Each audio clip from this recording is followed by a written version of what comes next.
YouTube channel. In today's video, we're going to be reviewing all of the books I read in June and picking my July TBR.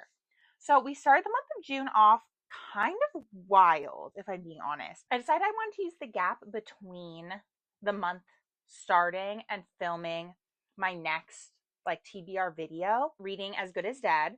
So this is the first book that I picked up in the month of June. So this is the last book in the trilogy. I'm not going to get too deep into it. I gave this one a 3.5 stars. It is following Pip on another adventure.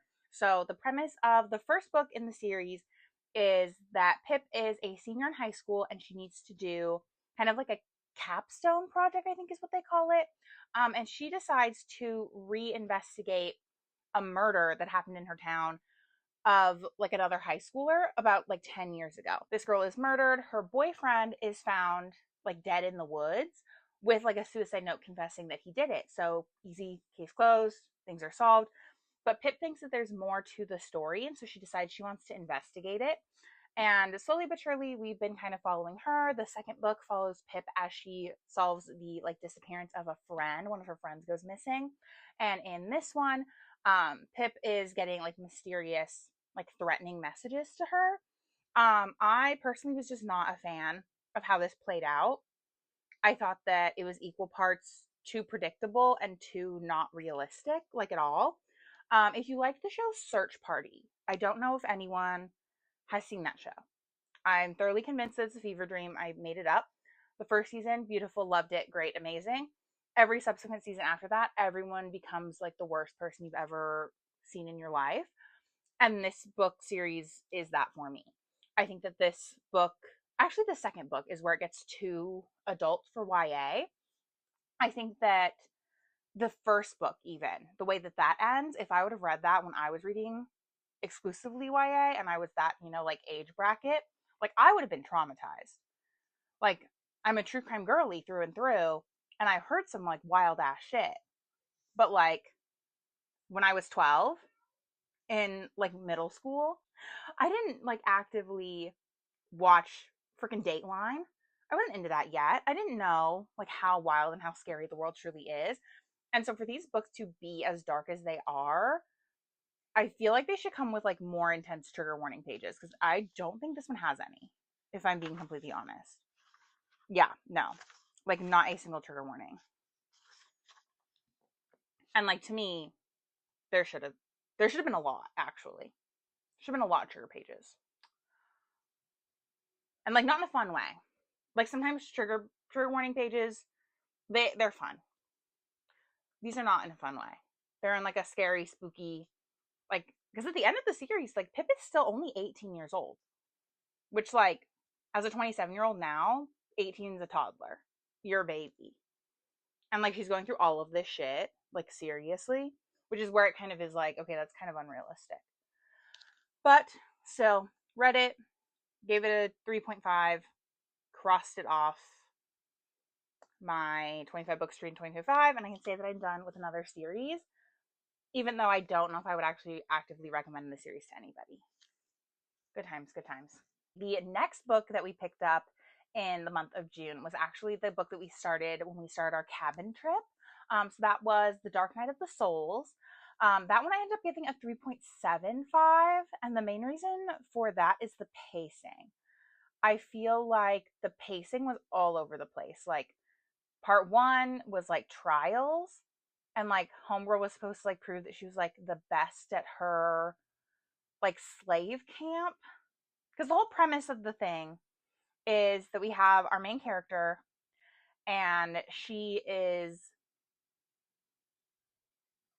plotting revenge, I guess, but also has to be low-key and secret about it. She was, taken to this slave camp when she was a child. She was found while this country was in war, and they basically train all of the children, the orphans that they're finding, as their assassins, the people that are going to do bad things for the country, I guess.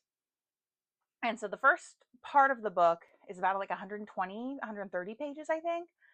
And it's supposed to be all these trials for her to prove that she's the best person in her little camp of like just like I guess like 30 or 40 of them.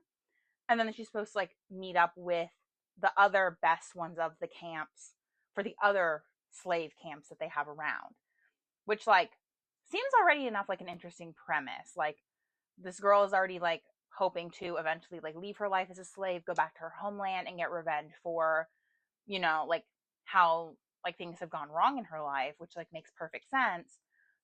But like the trials happen in like 30 pages. Like we're basically done with the trials before we're even like a quarter of the way into the book. Because this book was like 600 pages. The second part is where things got better and they got like good. She proves that she's like the best one out of all of them. She literally survives all these trials. She's the only one left. And then they basically recruit her to infiltrate like the rivals' army and their like boot camp, their school. So it's kind of like a weird academia setting because like she's at a slave camp, but they have class. She infiltrates the rival army, but they're in training. I feel like if it was the Trials and Games was like a novella prequel and like fleshed out more, and then we got like a 300-page book of like homegirl main character infiltrating the rival army. Yeah, they really just lost me with parts 1 and 3. Part 2 was the best part. Part 2 did a good job. And it was pretty unique. It was about like Greek and Egyptian mythology. It's like that was super cool and interesting. And I really liked kind of how that all shook out. So 3.75 stars. I'm not sure if I'll continue. I think it's a trilogy, and I really don't know where we can go from here. Because it's also one of those things where I think we're like full steam ahead, where like we should have been building. I think we just started here and we're still here. So I don't know where it's going to go. We shall see. The next book that I ended up picking up in the month of June was Meet Me at the Lake. I ended up giving this one a 4.25 stars. I did immersive reading with this one and ended up finishing it in like 2 or 3 sittings. I ended up really liking this one. So the main premise of this book is our main character Fern is like originally from a small town. Her mom owned like a resort in this small town, and Fern never wanted to like take over it. She never wanted to work at the resort. So she goes to college in like the big city. It's set in Canada, so I believe she does college in Toronto. And like right before she's supposed to go back after college, she ends up meeting a guy named Will. Yes. And so her and Will decided they're going to meet at this resort that her mom owns in a year and like see kind of where their lives are. And Will doesn't show up. And so then about a decade after they meet, Fern is at the resort working at the hotel, kind of doing what she said she wouldn't do. And Will checks in as a guest. And she has to kind of figure out like what's going on with them, why he didn't show up. Like I thought that it was super interesting. I really was intrigued by the mystery of why he didn't show up, just for it to be like not really that mysterious. I don't know. Do you ever like read a book that's a romance and like you know for sure that like once the final covers close, they ain't staying together? You're like, y'all should have gone to therapy. That's a little harsh, but like a little true. I think they were both going through some things that they should have worked on first before deciding to get back together. Oh well. I still liked it. I still enjoyed it. I had a good time. Like I said, I read it super quick in like 2 or 3 sittings. The next book that I picked up for the month of June was Murder in the Dressing Room. This one I gave a 4.25 stars as well.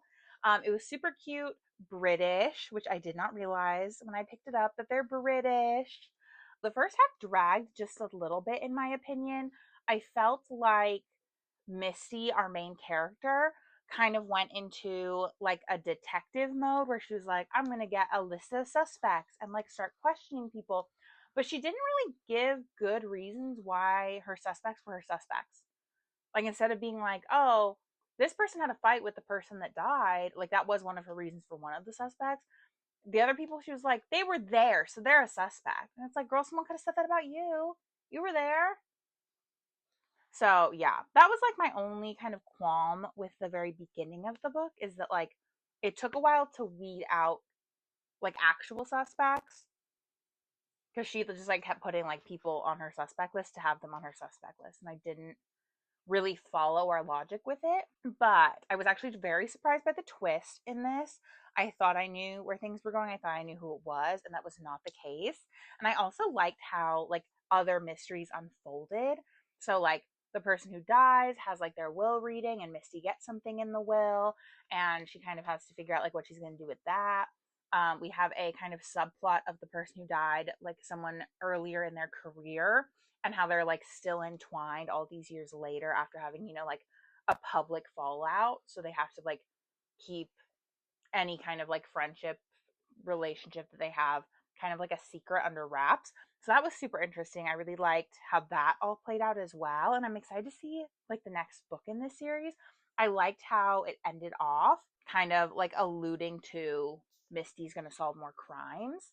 I think when she got like an actually good suspect list together, I thought that she did a really good job.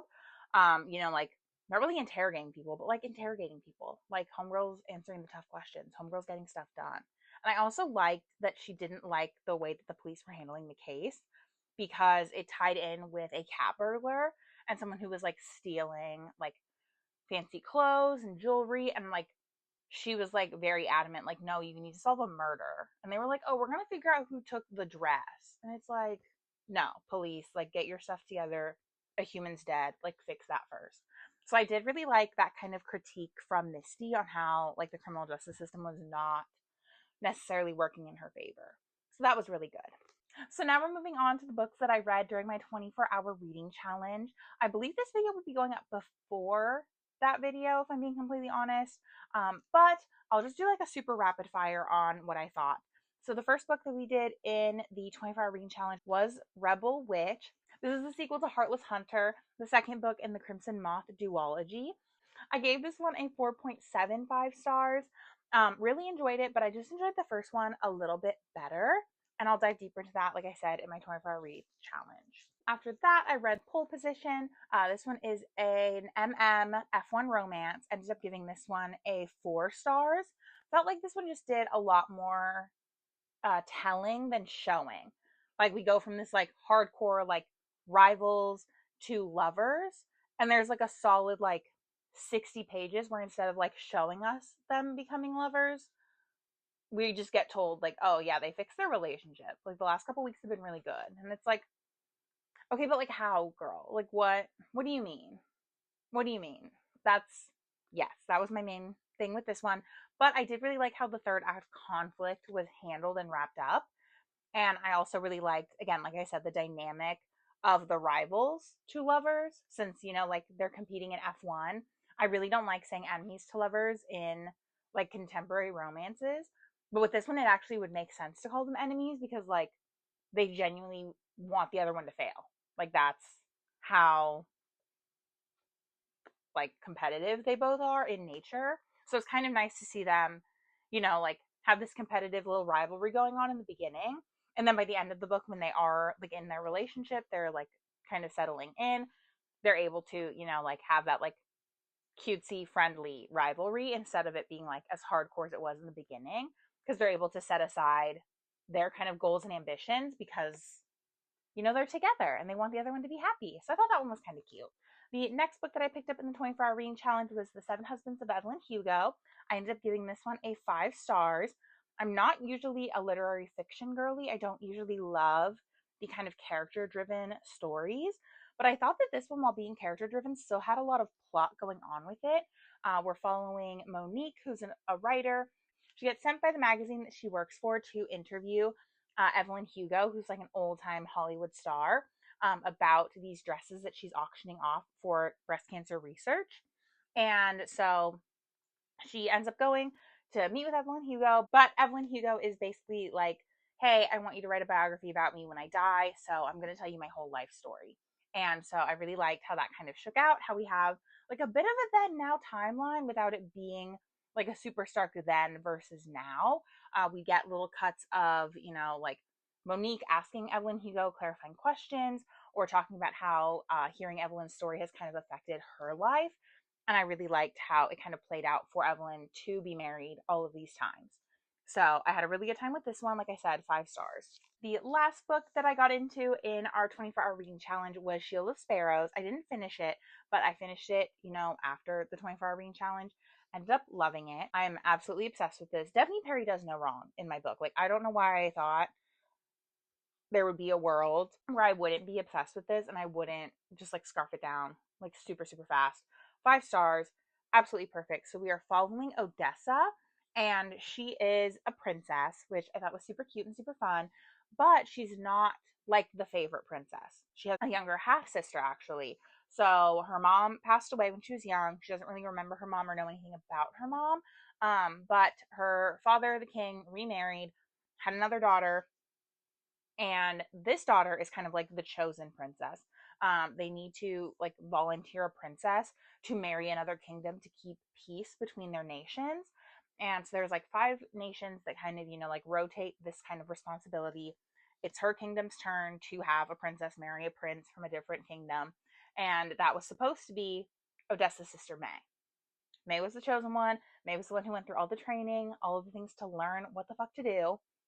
And the prince and his like whole guard show up to, get their princess. They're helping to kill these monsters as well, because there's a whole thing with these kingdoms and having monsters. Because of them killing all these monsters and because of the Shield of Sparrows, this kind of treaty, they decide they're just going to pick their princess that they take. They pick Odessa. The prince is like, hey, you are actually, yeah, that's it. And so Odessa gets on this journey, and she kind of gets shipped off to this rival kingdom. She doesn't really know what's going on, and they kind of keep her in the dark for a lot of the book. She really doesn't know what's happening. But the king's guard is tasked with kind of being in charge of her and making sure she's, like being good, being responsible, doing what she's supposed to, doing what she's told, staying out of trouble. And I also really like the mystery in this, because obviously she's in a new kingdom. She doesn't know what's happening. Her father wants her to spy and like figure out what's going on in this kingdom and report back to him. But like she doesn't know what she's looking for. So she's trying to be a spy. There's side characters kind of helping her along the way to like uncover this like mystery, because they want her to know what's up. She's kind of their queen since she's married to their prince. Like she's going to become their queen. And so I liked how all of it kind of unfolded. I really liked the buildup of like the suspense and the mystery of it. And I also really liked the romance. Of course, Devney Perry, as a romance girly, she gets it. She knows what she's talking about when she does a romance. It is kind of an enemies to lovers thing, because Odessa wants to kind of remain like loyal to her kingdom, and like she doesn't want to admit that she has feelings for someone from the other kingdom. But here we are. Yeah, so that was great. 500 something pages of like pure amazingness. Fingers crossed we get the sequel very soon. The next book that I read this month was How to End a Love Story. I honestly was feeling a little bit of a book hangover after Shield of Sparrows. I did not really want to pick anything else up, and I don't know if that tainted my opinion of How to End a Love Story, but I ended up giving it 4 stars. I just don't think it was really for me. It wasn't bad. It was still good. I liked it. So this one we're following Helen and Grant. Helen is a writer, and this YA book series that she wrote is becoming a TV show. And so she asks, like, hey, since it's my book being adapted, can I be involved in writing the script for the show? And they're like, oh my God, yeah, homegirl for sure. Like, yeah, you definitely know what you're talking about. And the like second in command screenwriter for writing her TV show is Grant, who she went to high school with, and they have kind of like a shared past and a little bit of trauma. That was kind of ruined for me when reading reviews. Someone didn't say there was like a spoiler in their review. And so I like read their whole, and I was like, wait, what the fuck? This doesn't say that on the flap. You find out like 10 pages in what their shared trauma is. And like, I'm just the kind of girl that like, I don't love the trauma bonding storyline. I really liked the banter in this. I thought that despite their trauma, they moved on from it pretty well. I don't know. I thought that it was kind of like they would like joke about the traumatic thing that happened to them by like 150 pages. And because they went to high school together, it was kind of giving like a second chance romance. Like they literally like talk about like how things were in high school, which like I feel like a lot of romances don't usually touch on, because they don't usually know each other when they're young. So for them to have kind of these shared experiences was really interesting. 4 stars for this one. Again, I don't know if that was like just wrong timing, but I would still recommend it, especially if you like more of like an emotional story. I think you would actually really like this. So the last book that I ended up picking up for this month was Can't Spell Treason Without Tea. This one I gave a 4.25 stars. It's basically a cozy kind of like romantic fantasy a little bit. The romance is really a subplot. It follows Kiamp and Reina. Reina was a queen's guard and she decides she doesn't want to be in the guard anymore. She kind of decides that she's over it. She like has like kind of like a traumatizing experience happen to her, and she's like, yeah, no, like screw this, I'm done. And Kiamp is a mage, and she's been trying to like tell her like, hey girl, like quit your day job, run away with me, open a bookstore, tea house.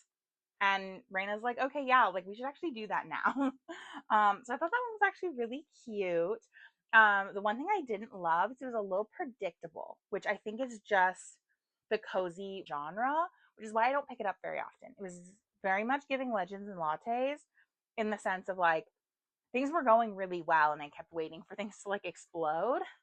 Because that's how I feel whenever I read cozy like fantasy. Like I don't know. I think I'm just too used to reading like high stakes stuff. But I really like the world that this was set in. I thought that it was easy to follow along with their kind of like magic system and with, you know, any of the like fantastic creatures that they have. Camp has a griffin that she rides. His name's Vic, I think. But yeah, it was super fun, super cute. I liked all the side characters because there were quite a few side characters that end up, you know, like being really important to the plot, really folding into how the story unfolds for our two main characters. So that was super cute. And I also like how it bleeds into this sequel. So there are, I believe, 3 books in the series right now. And the next one, they're focusing on kind of a secondary adventure. So they've already got their bookstore tea shop set up, and now they're focusing on a secondary adventure and hopefully introducing a couple more characters and expanding the universe into like other countries because they mainly stick to like one area in this. It would be kind of nice to explore and see what other country area in this kingdom they kind of explore. So those were all the books that I picked up for the month of June. Overall, I would say it was a good reading month, not great. I think that we really had like 2 that really like knocked it out of the park and like stuck out, and then the other 8 were good. They were fun until they weren't. I think the month started out weaker than it ended. I think we ended the month better. So fingers crossed, July is a good month. Let me get the TBR board and our dice, and we'll go from there. Okay, so we have returned. I have my dice. I have our board game. Let's get this show on the road. I honestly am in a really like deep romantasy mood. I think I'm chasing the high of Shield of Sparrows. So we've 1 and 5 over 500 pages. That'll get me romantasy, like that's for sure. Let me see what all I've got. I'm trying to think of any series I'm in the middle of because I think that's what I need to prioritize is books that I'm already invested in their world instead of starting a new thing. So let's see. Okay, so I'm kind of obsessed with the fact that I made this prompt of 500 plus pages, thinking that'll motivate me to read like the chunky books on my like I was thinking like Crescent City 3, like 1,000 pages, and then I'm over here picking up books that are 508 pages, 520 pages, like girl. But also like I said, I'm in a romantasy mood. I want a romantasy. Literally all of my like regular edition books that I have behind me, I literally was like, y'all are all like 460. Like I literally pulled like 3 books in a row that were like 30 to 40 pages away from 500, and I was like, damn it. Okay, so I have my little stack. A lot of them are my fancy special edition ones, but that's okay because I need to read those. I got the fancy pretty ones for a reason. So the first one is actually a book of the month pick. It is The Road of Bones by Demi Winters. She's actually going to be at a book event that I'm going to later this year, so I should probably read her book. I don't know what it's about though. So let me. Ooh, Viking inspired romantic fantasy. A woman fleeing a ruthless assassin accidentally joins forces with a group of mercenaries and must use her cunning to escape with her life. Interesting. Okay, this one actually sounds kind of cool. I think this one is our biggest book at like 530 something. Oh, we have a like glossary where it tells us what words mean. That's fun. That's how you know it's a good fantasy. And a pronunciation guide. Yes, yes, yes, we need that. Yeah, 539. It is third person though. So like not really loving that, but an option nonetheless. The next one that we have is The Games Gods Play. This one's by Abigail Owen, and she's also going to be at a book event I'm at later this year. So I thought that one would also be a good one. Also, like, look at how pretty the edges are, and then the end papers in the book. Like, that's so pretty. Oh, I should fold it like that. Ooh, and there's a pretty cover. I love when there's something like on the hardback. I just think that's so satisfying. But I also don't really know what this one's about. So that's fun. I love this. Do, do, do. Living as a curse clerk for the Order of Thieves. Do, do, do. Oh. So the gods are doing like a fight to like see who should rule Olympus, and the mortals are battling in their place. Also has a blurb from Miss Stephanie Perry. So that's good. That's exciting. I think we might be leaning into this one just because I have been wanting something that is mythology inspired after having that kind of scratch. And also, if Stephanie Perry approves, I think that's a good sign since I am, like I said, chasing the high of Shield of Sparrows. The next one I picked up is also Book of the Month pick, but it's a pretty edition of Book of the Month. It's the Silver Elite. I don't really know anything about this. I just know a ton of people have been talking about it. I believe it's like reverse of the Fourth Wing setup, where it's like she's the daughter of like the person who died, and she has to confront the guy whose parent killed her parent. If that makes sense, we shall see. It's dystopian romance. Psychic gifts are death sentence, and there are rules to survival. Trust no one, lie to everyone. Interesting. I have no real valid reason to read this besides the fact that like it just looks cool. A map. We like a map. And it literally is like 500 like 10 pages. Like she's barely making the cut. Yeah, literally 511. So, this is an option. This is a contender. And then the last one that I have is another special fancy bookish box edition. I feel like the foiling on it is going to make it like, yeah, the foiling on it makes it like low key impossible for the camera to like pick up on. Um, but this one is by S.M. Gaither. It's Flame and Sparrow. Ooh, pretty. Okay, again, with the pretty end papers and like the cover's pretty and the reversible dust jacket. Like, yeah, we're living for this. On the eve of her 20th birthday, Kyrus, Karys, Kyrus, woke to the sight of a divine creature dying outside her home. 2 weeks later, her sister disappeared in her wake. Convinced the gods were responsible for the disappearance, has spent the past 5 years plotting her revenge. With the help of a cutthroat band of like-minded elven rebels. Ooh, so she earns a place at the god's side, allowing her to find out what truly happened to her sister and destroy the gods from the inside for what they did. Okay, wait. I think I like this one the best out of all of them. I feel like this one combines elements of the other ones. that like I was intrigued about. Like I think this one sounds the most interesting, so I think we're gonna put this one on the TBR. That's exciting. Look at me reading the fancy books that I spend too much money on. I love that for me. First book on the TBR has been picked. That's exciting.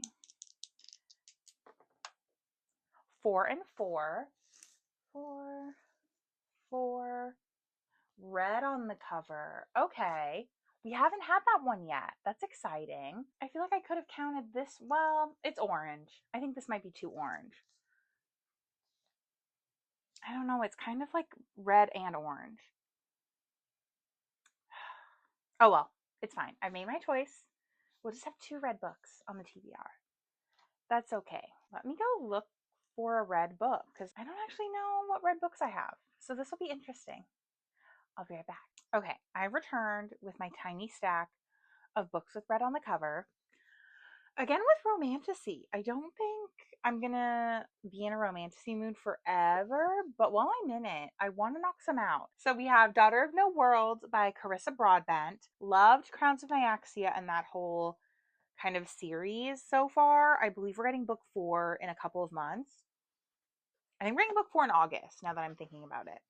So this one is kind of top of the list for what I'm interested in reading. I don't know much about it. I believe I believe the main character, Tasanya, I think is what her name is. She escapes and wants to be like trained to fight because she doesn't know how to fight.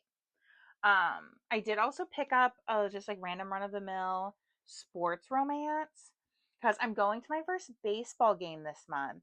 Like in like my regular personal life news, I'm going to my first baseball game this month, and I thought that it would be kind of fun if I had a baseball romance on the TBR.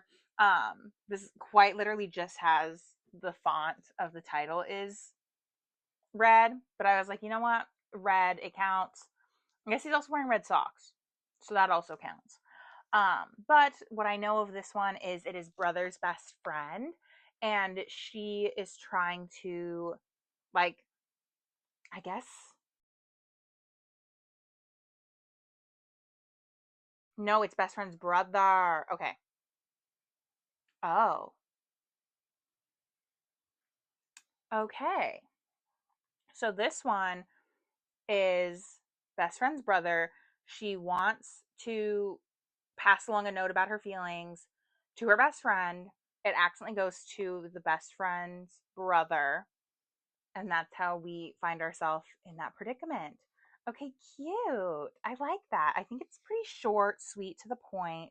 Oh, yeah, like 350. I know it's the first one in an interconnected standalone series. Yeah. So this one's also an option. I thought that was, like I said, pretty fitting. Then I also grabbed a mystery.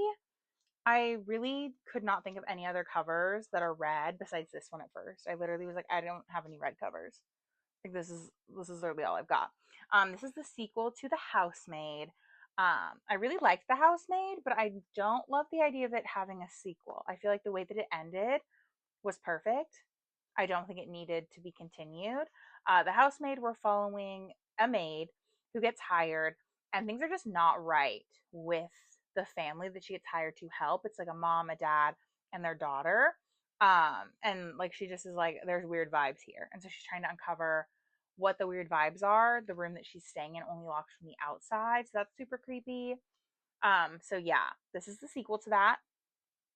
Don't know how interested I am. I got it at like a book swap. So that's the only reason I picked it up, was like as like a backup in case. And then the last book that I picked up that could go on the TBR for a red cover is Stephen King, Billy Summers. I've had this one for a hot minute. I know a couple of booktube girlies read it like a year ago now and were like obsessed. They were like, this is so good. So I picked it up. It's a chonker. It's huge. She's thick. So yeah, this is also an option. I don't think it's at the 500 page point yet. Oh yeah, she's like right there. Like 510. Yeah, so I could have done this for 500 pages, but I didn't because I like myself and I respect myself. And I also think I want to save this one for closer to spooky season. Like, I don't think I want a spooky book right now. I don't know how spooky this gets because I know nothing about it. I know Billy Summers is our main character. That's all I've got. Like, truly. Like, I'm like so blind. Literally tell me a book is good and I'll pick it up. So that's where we're at with this. Um, so yeah, those are our options. But I think in the spirit of keeping the TBR a little bit variable to match my reading moods, we're going with Home Run Proposal. I wanted to put this on the February TBR because I thought that would be a cutesy, happy little baby romance. But Bixby was not feeling sportsy that day. He's not a sports girly, which is like okay. So I think this one might be a good little palate cleanser after the romantasies that I also want to put on the TBR. So now we're gonna roll for our third prompt. 6 and 2. 6 and 2. YA. Okay, I can work with that. Let's look at the shelves, see what YA we've got. I feel like I've been straying away from YA unless it's YA fantasy. So this might be another chance for us to get a romantasy on the TBR. So we'll see. I'll be back. Okay, I feel like today has been the day of like just pulling like 4 books per category because I have 4 books again. So the first one is The Perfectionist. This one's by Sarah Shepard, I believe is her name. Yes, she did Pretty Little Liars and The Lying Game, which I watched Pretty Little Liars growing up.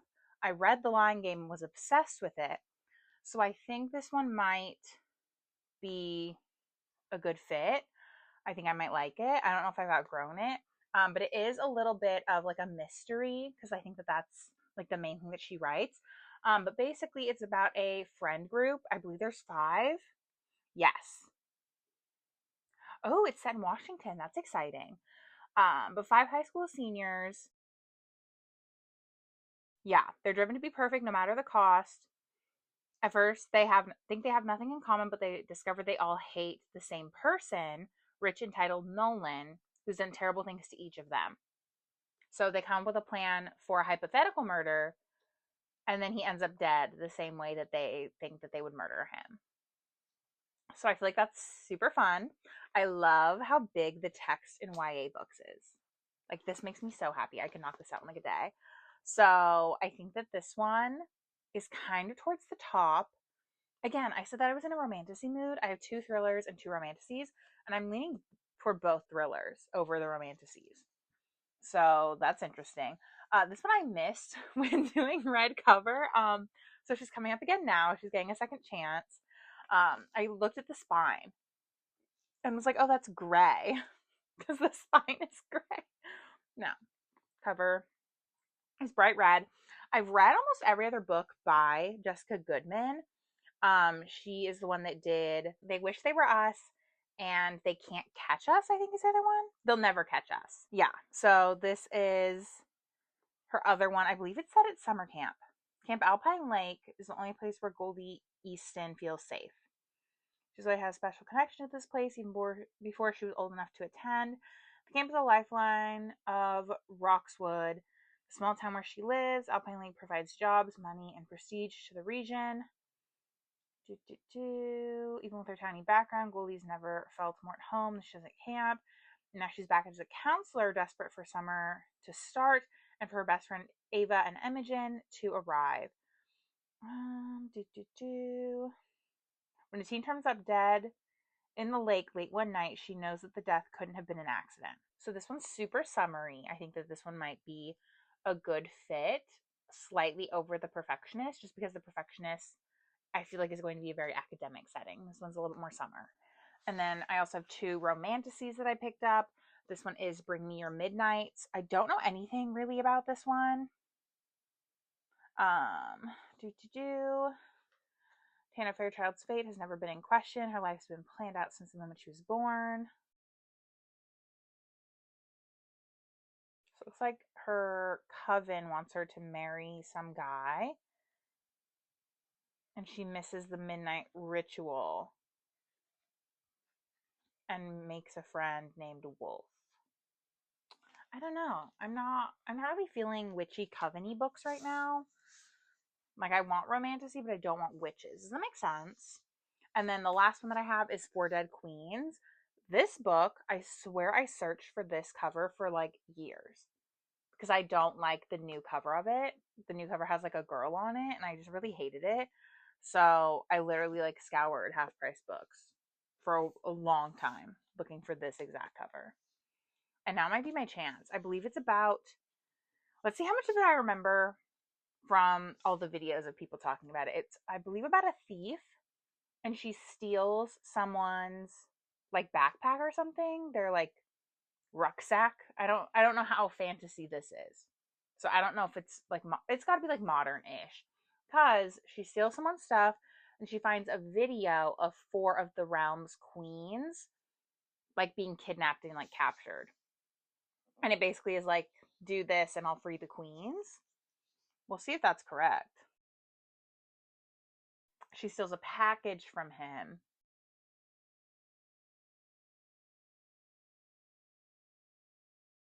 Interesting. They want to discover who killed the queens and save their lives in the process. A reluctant partnership. I kind of like that. Okay. So I think I'm between this and the counselors. But again, like I said, I feel like this is a perfect like summer read. So I think I'm going with the counselors. But yeah, I think I'm going with the counselors. Also, again, another one that I feel like is kind of like a skinny legend. Yeah, 340. Like that's not terrible. So yeah, I think we're going with counselors. Okay, now we're rolling for our fourth prompt. Crazy, I think the TBR is almost half set up. 1 and 1. Purple on the cover. Okay, last time we got purple on the cover, I struggled. And then I immediately remembered like 15 books with purple on the cover. So we're not going to struggle this time. We have books with purple on the cover. At least I freaking hope we do. Wait.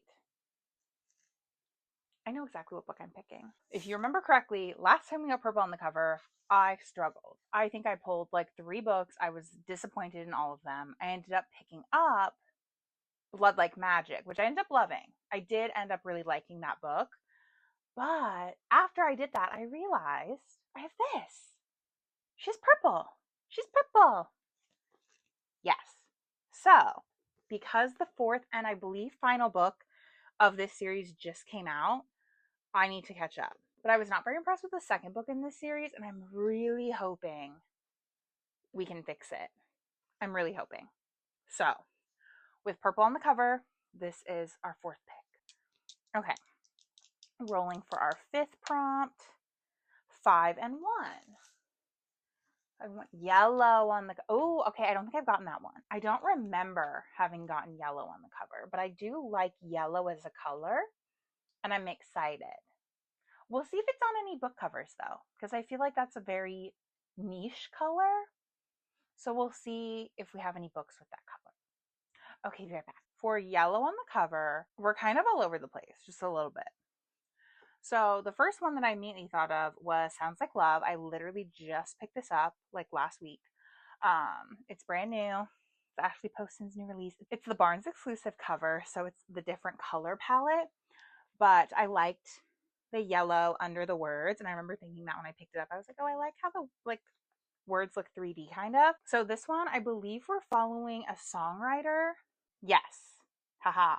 But she can't write. She's having writer's block, so she goes to her hometown. And I guess she has like a song stuck in her head, a melody in her head, lyricless and half formed. And she thinks it's just a figment of her imagination. But then a very real man shows up in her hometown. And the melody is kind of drawing them together. I really like Ashley Poston's book. She does that like magical realism. But the only thing that I don't love is that they're always like super emotional. And I don't think I want that in the summertime. Like, even though this sounds super cute and fun, I know it'll make me cry, and I don't like that. So there's that. That's like technically an option. The next one that I grabbed is Bound to the Shadow Prince. This one's by Ruby Dixon. I don't really know if I'm going to count this as like yellow or orange, because like the candle, I was like, oh, the candle and the flame are like yellow, but like they're kind of orange. I honestly don't know anything about this book. All I know is that it's by the lady that wrote Ice Planet Barbarians. And I'm also pretty sure this one could have, no. I was like, I think this one can I work for my 500 pages? No, literally like 490. So technically also an option. But I think this is our winner. Spark of the Everflame. I've been meaning to read the series for forever. It has yellow kind of like around the main girl. I know quite literally nothing about this, just that it's romantasy and everyone loves it. So I'm going to give it a shot and see if I love it. So that is our book number 5. We're kind of leaning heavy in romantasy, like my mood reading is showing, because I think we're at 3 romantasies out of 5. That's fine. That's fine. 6 and 6. So that one is first book we see on Fable. I usually like this prompt. This prompt usually does us well. Okay, let me start screen recording. I'm not reading anything right now. Okay, so she loaded. I don't own that book. I do own A River Enchanted. So I guess that one is our next read. I guess that's it. That works. Okay, that was easy. I kind of want to make it King of Envy because it was technically the first book we saw, but then the screen reloaded. I don't know. How should I count it? Because like technically King of Envy was the first one that we saw. It is also my game and my rules. So if I want to do King of Envy, I could. Like that's justifiable. Okay, yeah, I think we're into King of Envy. Just because again, I literally was just like, we have way too many romantasies, and I know River Enchanted is a romantasy. So I think we're doing King of Envy because that was technically the very first one that we saw, even though the screen reloaded. Again, I make the rules as my TBR. So here we are, King of Envy. It's chunky, and I knew it was chunky, so I'm doing this to myself. But I picked this up during Indie Bookstore Day a couple of months ago, and I've been really, really wanting to get to it. I think it's quite literally another one that's right under 500. It's like right around that. This one will be book 6. So now we have 3 romantasies, 2 romances, and a thriller. So we're getting somewhere. Okay, my camera battery is literally like about to die. So we'll see if we make it through one last roll before I have to change the battery. 6 and 6 again. That's not happening. 3 and 3. Okay, lots of doubles today. 3 and 3. 3, 3. Author duo. Author duo. Interesting. Interesting. Okay, let's see what author duo books I have because I know I have more than I think I do. I know I have more than I think I do, but I always forget. So we'll see how this goes. Okay, so yet again, the author duo prompt is testing me. So the first one that I immediately thought of for author duo is The Beginning, the first book in the Cuxtall Academy series by Nell Nicole and Michaela D. Hornetto. I want to read this so bad. She's freaking huge. I think I thought about it. Yeah, she's like 600 pages. I thought about it for the over 500 pages one, and then I said no thanks. Like, JK, just kidding. No, not happening. It just seems so fall. Like, this is fall. So I want to read it, and I will in the fall. Yes. So the next one that came to mind is Water Under the Bridge. This one is by Kels and Denise Stone. All I really know about it is it's the first book in an interconnected standalone series. I bought it because the covers were getting redone, and I thought this cover was way cuter. And the second book in the series is called Our Scorching Summer, but I want to read them in order. This one's a workplace rivals to lovers, but I don't know anything else about it. This one seems super fun, super cool.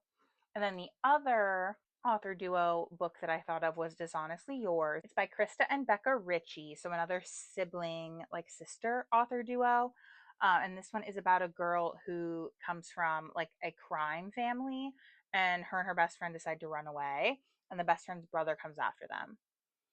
So yeah, I don't know. I don't think I'm feeling this one quite as much. I think this one is our top contender, but the other thing is technically the Zodiac Academy books are written by an author duo. And I could read the 5th Zodiac Academy book because I said I would pick it back up when the weather got nicer because seasonal depression's real and I live in Washington.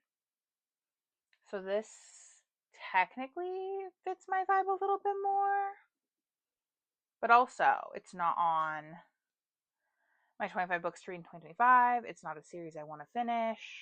I don't want to start any new series. So I think I'm going to do the responsible thing and pick the Zodiac Academy. I don't even remember which one it is. I'll put the cover on the screen and you guys can use your eyeballs to figure it out. I know I've already read the first 4.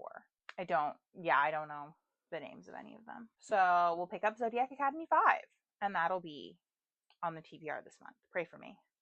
Because that's another chunky one. 1 and 2. 1, 2. White on the cover. Okay, that's like a lot of books, I think. And we're on 1, 2, 3, 4, 5, 6, 7. Is this our last one? This can't be our last one. 1, 2, 3, 4, 5, 6. Zodiac Academy was 7. So this is our last one. Damn, the TBR always flies. Okay, white on the cover.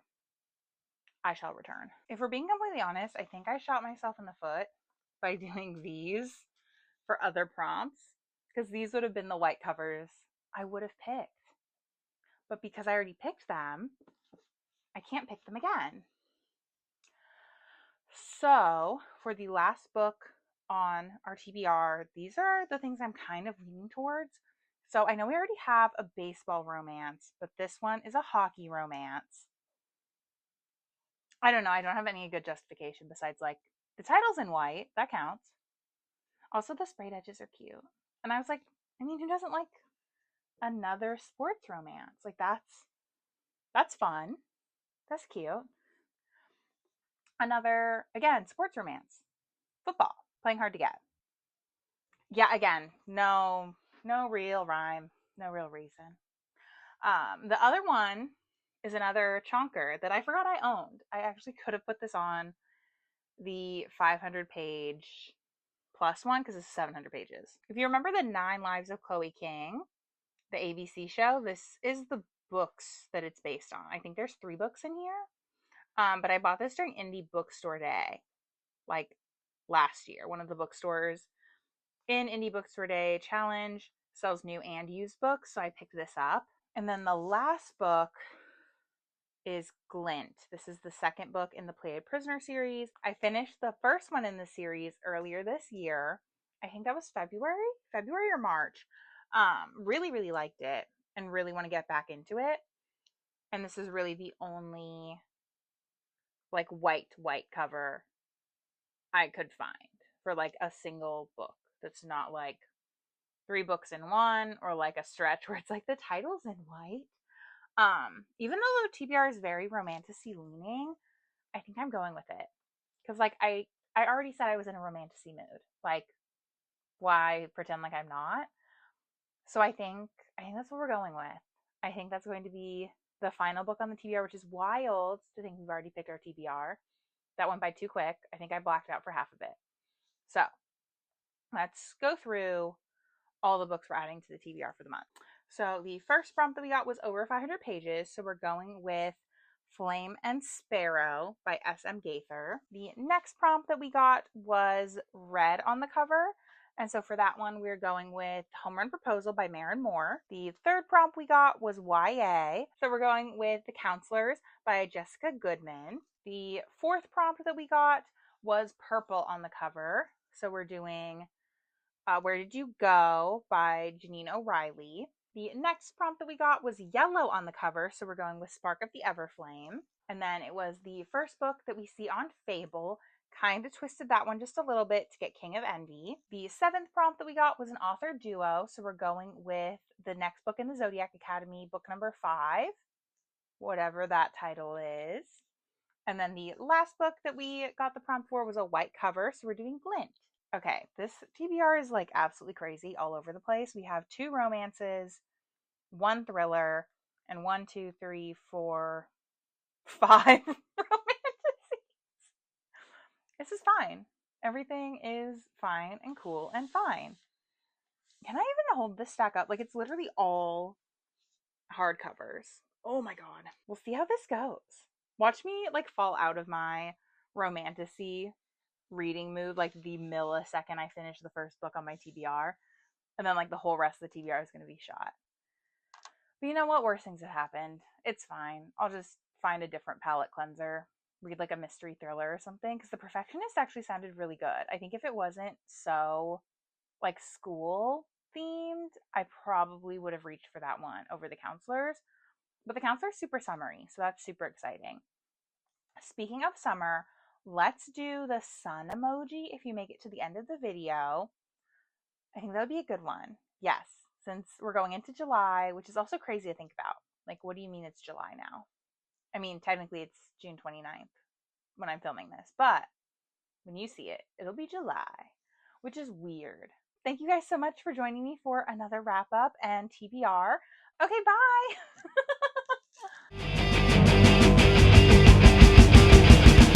This is the last book in the Good Girl's Guide to Murder trilogy, I guess is what it is. Yes, trilogies when there's 3. I know what words are. Yes, back to story time. Like, I didn't. Hi, Pippa. I'm just dying a little bit. That was such a weak clap. It was web. This is the sequel to The Crimson. No. I gave this one a 4.25 stars. No. I give everything 4.25 stars. Like an autobiography when I die. So I'm going to tell you my whole life, or not autobiography. What is that called? A biography. Autobiographies when you do it for yourself. Yes, I know things. Oh, also the MMC has like crazy powers. I forgot to mention that. He's like super strong. Like, just imagine like Edward Cullen, but like not glittering. Is like kind of the powers we're working with.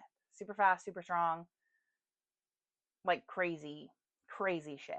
So that was kind of cool. Like, maybe I've trauma bonded too much. Maybe it's already happened too much for me in real life that I'm like, yeah, no, it's not fun. It's not cute. I don't. So we have daughter. Hi, baby boy. Absolutely loved the Serpent and the Wings of Night. I'm thinking, what is the series? Crowns of Nyaxia. I feel like we haven't gotten YA as a prompt in a while. No, we literally got YA as a prompt last month. Never mind. I'll shut the fuck up. I don't know what I'm talking about. But yes. What else has she done? I can't remember any of the other books she's done now. Someone just like slammed the door. Did you hear that? I was not very impressed at all with the third book or the second book. I really hope I didn't just accidentally manifest not liking this. Look at me knowing what I want. That never freaking happens. I totally just fucking burped. I know I literally was just like, I'm gonna like do a series that I'm already in the middle of, and I'm starting 2 new series. Mind your business. Mind your business. Hi, baby. By Christina. It's by Krista. I always say Christina. Girl, I kind of don't want to do it. Oh, I just like bought myself. But that was another one where I was like, girl, I don't want to do it. But here we are doing it. Great. Like, she's thick. But if you remember the 7, the 9, everything's 7. They're wearing white things. I finished that earlier this. No, did not finish that series. It's gonna fall. It's gonna fall over so bad. So I will go get reading because I have a lot to read apparently. Yeah, I don't know what to say. I never know how to end these videos. But yeah.